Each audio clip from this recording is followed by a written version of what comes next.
Hello dear students, welcome to VPIC online classes. How are you all? Hope you all are well. I am your physics teacher Kuldeep sir. Today I will revise you chapter first. Chapter first बेटा आपका था coulomb का नियम तथा वैद्युत क्षेत्र। ये वैद्युत आवेश तथा वैद्युत आवेश एवं वैद्युत क्षेत्र भी रहेगा, किसी किसी बुक में दिया गया। तो इसका मैंने यानी आज चैप्टर फर्स्ट का आपका रिवीजन चल रहा था, जिसमें मैंने आपको सारी थ्योरी जो भी प्रूफ्स और इसके जो भी क्वेश्चन थे, जो भी क्वेश्चन बनते थे, मैंने उनको आपको सॉल्व करा दिए। तो आज हम लोग इस चैप्टर के ऑब्जेक्टिव क्वेश्चन देखेंगे। जितने ऑब्जेक्टिव क्वेश्चन देखेंगे यानी लगभग आपके इस यानी जो सीरीज सी है इसमें 32 ऑब्जेक्टिव क्वेश्चन है। अगर इन 32 ऑब्जेक्टिव क्वेश्चंस को आप सॉल्व कर लेंगे तो पेपर इसी से आएगा, कहीं अलग से तो आएगा नहीं, क्योंकि एक चैप्टर के 32 क्वेश्चन बहुत यानी माने रखते हैं। तो पहला आपका जैसे पहला क्वेश्चन है धनावेशित वस्तु में होती है। आपको पता है, मैंने बताया था धनावेशित वस्तु में क्या होती है। आप इसमें आपके 4 ऑप्शन रहेंगे, एक करेक्ट होगा, उसमें आपको टिक करना है। धनावेशित आवेशों में होती है। आपको पता है कि धनावेशित, धन का मतलब होता है कमी और ऋण का मतलब होता है अधिकता। तो धनावेशित वस्तु में क्या होती है, इलेक्ट्रॉनों की कमी होती है। धनावेशित वस्तु में क्या होती है, इलेक्ट्रॉनों की कमी होती है। ठीक, तो यहाँ से हो जाएगा, आप इसको इतना कर सकते हैं। उसके बाद अगला क्वेश्चन है ऋणावेशित वस्तु में होती है। ऋणावेशित उसमें कमी थी तो इसमें क्या हो जाएगी, अधिकता हो जाएगी, यानी इलेक्ट्रॉनों की क्या होती है, अधिकता होती है।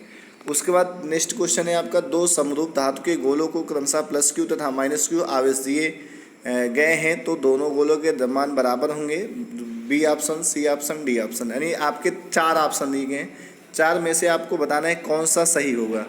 दो समरूप धातु के गोलों को क्रमशः, ठीक है, +q तथा -q आवेश दिए गए हैं दोनों गोलों के द्रव्यमान, यानी कि अब आपका इसमें बी ऑप्शन सही होगा। धनावेशित गोले का द्रव्यमान ऋणावेशित गोले के द्रव्यमान से क्या होगा बेटा, कम होगा। ठीक है, उसके बाद हम लोग देखते हैं चौथा क्वेश्चन। चौथा क्वेश्चन क्या है बेटा आपका, चौथे क्वेश्चन में क्या गया, +1 माइक्रोकूलम तथा +4 माइक्रोकूलम के दो आवेश एक दूसरे से कुछ दूरी पर वायु में स्थित हैं। उन पर लगने वाले बलों का अनुपात ज्ञात कीजिए। इनके बलों का अनुपात जो होगा 1:1 होगा। इसको आप सॉल्व करेंगे। F1 बराबर 1/4πε0 Q1 Q2/r²। F2 बराबर, दोनों को आप डिवाइड करेंगे तो आपको जो आएगा रेशियो क्या आएगा, सेम आएगा।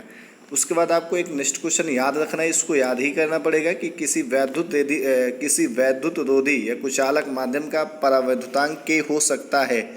ठीक है, कितना हो सकता है, इसकी जो वैल्यू होती है 6 होती है। आपको इसको याद रखना पड़ेगा, किसी वैद्युत रोधी माध्यम का परावैद्युतांक K हो सकता है 6 होती है।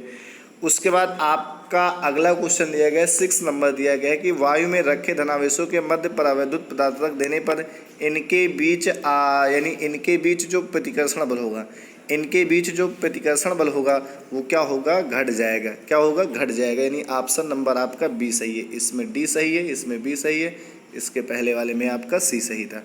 उसके बाद क्या है, कुछ दूरी पर रखे दो बिंदु आवेशों के वायु के स्थान पर केरोसिन तेल रख देने पर उन बिंदुओं के आवेशों के बीच बल क्या होगा, इसमें भी आपका घटेगा। इसमें भी आपका क्या होगा, घटेगा। अब उसके बाद बात करते हैं 8 क्वेश्चन। दो समान आवेशों Q, Q को जोड़ने वाली दो रेखा के मध्य बिंदु पर एक आवेश Q डैश रख दिया जाता है। 3 आवेशों का यह निकाय संतुलन में होगा यदि Q डैश का मान। इस क्वेश्चन को बेटा याद करिए, मैं जब क्लास चल रही थी तो उस टाइम मैंने इस क्वेश्चन को सॉल्व कराया था। ठीक है, इसका आंसर आपका आया था -q/4 आया था। कितना आंसर आया था, -q/4 आया था। कितना आया था, -q/4 आया था। उसके बाद हम बात करते हैं 9 नंबर क्वेश्चन पे। 9 नंबर क्वेश्चन में क्या गया, एक कूलाम आवेश में इलेक्ट्रॉनों की संख्या आपको सॉल्व कराया गया था। कितना आता है, 6.25 × 10⁻18, यानी ऑप्शन नंबर आपका बी सही है। उसके बाद 8 कूलाम ऋण आवेश में उपस्थित इलेक्ट्रॉनों की संख्या, इसको आप सॉल्व करेंगे। यानी Q की वैल्यू आपको 8 दी गई है और आपको फॉर्मूला पता है Q = Ne होता है। E की वैल्यू आपको पता है 1.6 × 10⁻19 होता है। आप यहाँ से N का निकालेंगे, Q/E होगा, पॉइंट हटाएंगे, 0 ऊपर जाएगा, यानी हो जाएगा आपका 16×5 = 80, यानी 8 × 10 की घात कितना आएगा, 19 आएगा। 8 नहीं, 5 × 10 की घात 19, यानी ऑप्शन नंबर आपका ए सही होगा। ऑप्शन नंबर कौन सा बेटा सही होगा, ए सही होगा। उसके बाद क्वेश्चन नंबर 11 देखते हैं। क्वेश्चन नंबर 11 में, ठीक है, वैद्युत क्षेत्र की तीव्रता का मात्रक होता है। मैंने जब सॉल्व कराया था यानी जब पढ़ाया था तो मैंने आपको बताया था वैद्युत क्षेत्र की तीव्रता का जो मात्रक होता है वो वोल्ट पर मीटर होता है। क्या होता है? वोल्ट पर मीटर होता है, यानी ऑप्शन नंबर आपका ए सही है। उसके नंबर बाद 12th वाला देखते हैं। वैद्युत क्षेत्र की तीव्रता का मात्रक होता है, इसमें क्या होता है? न्यूटन पर कूलाम, यानी ऑप्शन नंबर सी सही है। तो वैद्युत क्षेत्र की तीव्रता के आपने दो मात्रक देखे, पहला वोल्ट पर मीटर, दूसरा आपका है न्यूटन पर कूलाम है। आपका 13 क्वेश्चन दिए गए, निम्न में से कौन सा वैद्युत क्षेत्र का मात्रक नहीं है? निम्न में से कौन सा वैद्युत क्षेत्र का मात्रक नहीं है? न्यूटन पर कूलाम आपको पता है होता है, वोल्ट पर मीटर भी होता है, ठीक है। जूल पर कूलाम जो होता है ये आपका विभव का होता है, ठीक है। इसका मतलब आपका कौन सा करेक्ट है? यानी बी ऑप्शन करेक्ट है। कौन सा करेक्ट है बेटा? बी ऑप्शन आपका करेक्ट है। इसके बाद हम लोग 14 नंबर क्वेश्चन देखते हैं। 14 नंबर क्वेश्चन में कहा गया निर्वात की वैद्युतशीलता एप्सिलॉन 0 का एसआई मात्रक होता है। आपको पता है coulomb square per newton metre square, coulomb square per newton metre square. उसके बाद बात करते हैं अल्फा कण पे। तो ये एक अल्फा कण 15×10⁴ न्यूटन कूलाम के वैद्युत क्षेत्र में स्थित है, उस पर लगने वाले बल की गणना कीजिए। यानी अल्फा कण की बात की जाए तो अल्फा कण का जो चार्ज होता है 3.2 × 10⁻⁻19 होता है कूलाम, ठीक। और यहाँ से आपको E की वैल्यू दी गई है। E की वैल्यू होती है 15×10⁴ होती है। आपको पता है हमने बताया था F = होता है QE। आप इसको इससे रख के सॉल्व करेंगे, आपका आंसर आएगा बेटा कितना? आप इसको जब सॉल्व करेंगे तो आंसर आएगा कितना? 4.8 × 10⁻14 न्यूटन। तो कर सकते, कोई दिक्कत नहीं होगी। उसके बाद नेक्स्ट क्वेश्चन देखते हैं। क्वेश्चन नंबर 16 देखते हैं। क्वेश्चन नंबर 16 है बेटा, आपको पढ़ना है। एक निश्चित दूरी r पर स्थित दो समरूप धातु के गोलों पर आवेश +4q तथा -2q गोलों के बीच आकर्षण बल F, यदि दोनों गोलों को स्पर्श कराकर पुनः उसी दूरी पर रख दिया जाए तो उनके बीच लगने वाला बल क्या होगा? उनके बीच लगने वाला बल क्या होगा? आपको बेटा सॉल्व करना है। पहले F1 निकालना है, फिर F2 निकालना है, दूरी को आपको परिवर्तित करना है। उसके बाद आपको दोनों को डिवाइड कर देंगे तो आपका आएगा जो F/8 आएगा। कितना आएगा? F/8 आएगा। उसके बाद एक बिंदु आवेश पर वैद्युत द्विध्रुव के कारण लगने वाला बल निर्भर करता है F ∝ 1/r³। F ∝ 1/r³ होता है। याद करिए, यही होता है कि नहीं होता है? यही होता है। उसके बाद आगे क्वेश्चन देखते हैं। क्वेश्चन नंबर 18 देखते हैं। एक वर्ग के दो विपरीत कोनों पर आवेश Q रखे हैं, दूसरे दो विपरीत कोनों पर आवेश Q रखे हैं। एक कैपिटल Q है, एक स्मॉल q है। यदि किसी आवेश कैपिटल Q पर नेट वैद्युत बल 0 हो तो कैपिटल Q/स्मॉल q बराबर होगा। किसके बराबर होगा बेटा? किसके बराबर होगा? 18 का B, यानी आपको B ऑप्शन लगाना है, -2√2, ठीक। तो इसको आप सॉल्व करिएगा, जब समस्या हो तो पूछना फिर। इसी प्रकार अगला करना है। अगला आपका 19 नंबर है। 19 है, दूरी r पर स्थित दो बिंदु आवेशों +q तथा -q के बीच बल F वेक्टर है। यदि एक स्थिर आवेश हो तो और दूसरा उसके चारों ओर स्मॉल r त्रिज्या के एक वृत्त में चक्कर काटे तो कार्य होगा। आपको यहाँ से कार्य निकालना है। कार्य आप निकालेंगे तो आपका कार्य जो आएगा F/2πr आएगा। कितना आएगा? F/2πr आएगा। कितना आएगा?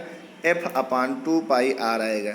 देखो कार्य फिर से एक बार ध्यान दे दो, शायद हमको लग रहा है थोड़ा गलत है क्या क्वेश्चन। 19 नंबर फिर से एक बार पढ़ते हैं।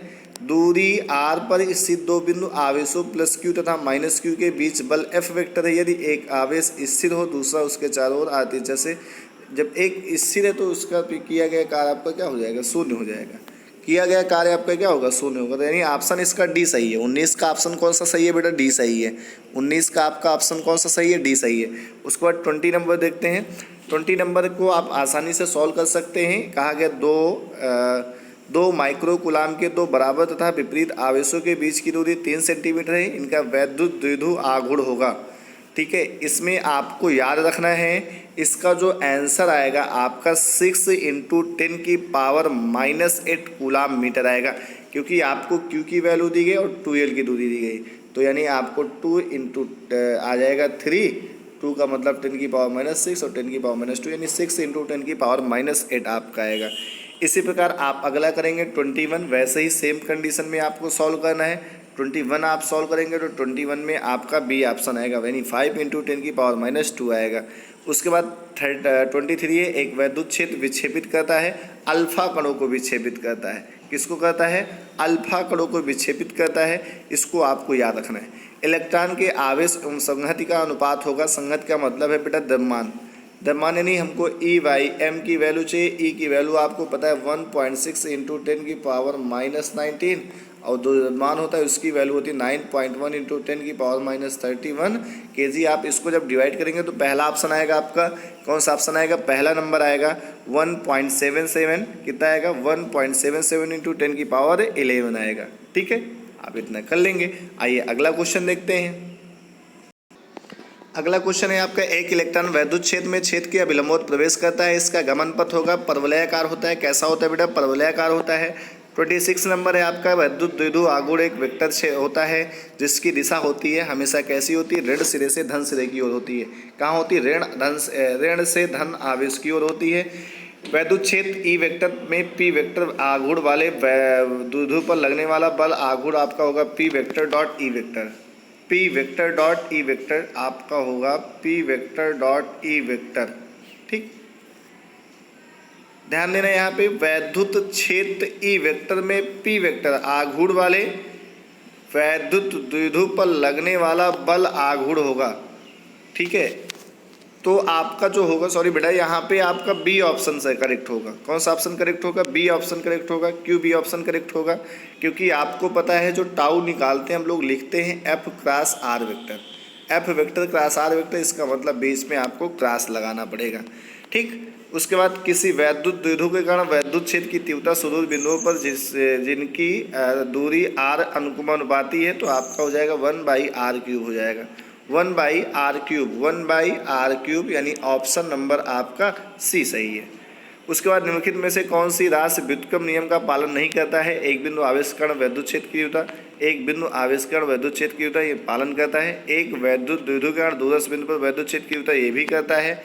उसके बाद आगे ऑप्शन देखते हैं, एक वैद्युत द्विध्रुव कण अच्छी स्थिति में दूरस्थ बिंदु पर वैद्युत विभव ये भी करता है। एक आवेशित गोले कण गोले के बाहर किसी बिंदु पर वैद्युत क्षेत्र की तीव्रता ये करता है कि नहीं करता? B option. यानी आपका जो इसमें आप देख सकते हैं, फिर से एक बार ध्यान दो, थोड़ा फिर से पढ़िए क्वेश्चन को। निम्नलिखित में से कौन सी राशि व्युत्क्रम नियम का पालन नहीं करती है?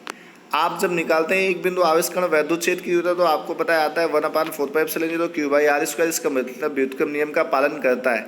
एक वैद्युत द्विध्रुव कण दूरस्थ बिंदु पर वैद्युत क्षेत्र की तीव्रता, दूरस्थ बिंदु की बात की अभी हम लोगों ने, दूरस्थ बिंदु इसका मतलब पढ़ा नहीं है आपने, इन दोनों चीज़ों को पढ़ा है जिसमें इसमें व्युत्क्रम नियम का पालन किया जाता है। इसका मतलब आपका जो ऑप्शन नंबर सही होगा बी सही होगा। क्या होगा? बी सही होगा।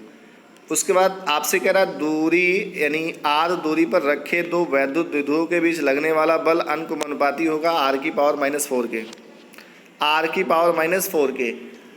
R⁻⁴ के। ठीक है, उसके बाद आप कर लेंगे। इतने बहुत बड़ा वीडियो हो गया है।